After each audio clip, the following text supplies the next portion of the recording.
Hi everyone, this is James, this is Eurovision Ireland, and this is the return of Review in 2. You know the drill by now, all the songs heading to the Eurovision Song Contest 2022 in Turin in just 2 minutes or less, because we know your time is very precious to you.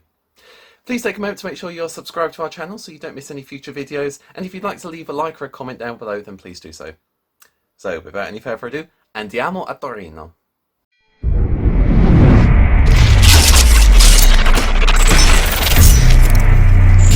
So today we're going to take a look at Slovenia, LPS and Disko.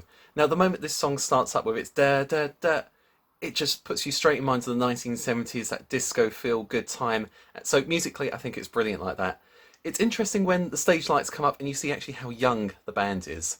Now in some ways that makes it feel almost very retro because they're so young and the sort of style they're going for to them feels a lot older. But I think it shows just how powerful music can be, that we're almost 50 years after the heyday of disco and people are still trying to emulate the sound, so I think that's fantastic.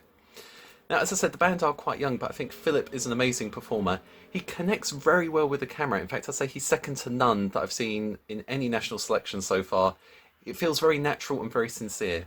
Now, when I say that, I'm immediately put in mind of what Mons Zemelov said in Love, Love, Peace, Peace. Smile into the camera, lovable, not desperate.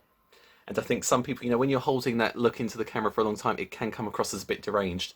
But no, Philip, it just feels very natural, very easy, and considering his age, it shows what a consummate performer he is. Now, for a disco is about freedom of expression, movement, enjoying yourself. It's a very static performance. Now, static disco, it's almost like an angry lullaby, they don't quite go together. The thing is, I do see what the band are trying to go for, though. It gives it a very classical feel, and it's almost like they're sort of holding themselves back to let the music do the movement, which I think works. I also think that can backfire a bit in a contest setting, especially when it's going to be on TV and people are just going to be watching the performance. So if I were the band, I'd maybe think about tweaking the performance to make it a bit more lively, maybe introduce some choreography themselves or get a dancer just to sort of keep things bouncing along. Now, I'm thrilled the song is in Slovene. It's interesting that most of the songs in native languages are in the first semi-final at the moment, so I think that's a very positive thing. This doesn't strike me as an out-and-out winner of Eurovision, but it does strike me as the kind of thing that if enough people that love disco get behind it, we could see Slovenia back in the final, and it would be nice to see them there.